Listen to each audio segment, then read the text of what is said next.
Ito yung gata ng talbos ng kamuting kahoy. Unang gata muna. Lutuin ko muna yung mga sahog niya.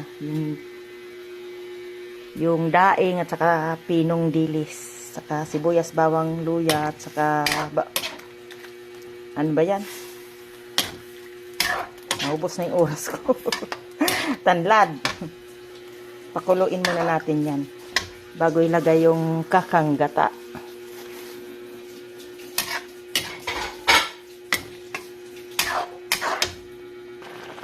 Ilagay na natin ang pinigang talbos ng kamuting kahoy. Yan. Yummy, yummy yan. Gatang talbos ng kamuting kahoy. Ang daming sahog.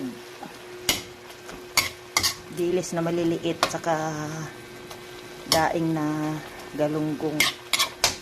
Pakuluin natin. Ilagay mo na yun. Ilagay na natin ang kakang gata.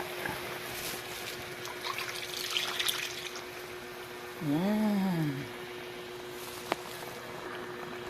Gatang gata siya.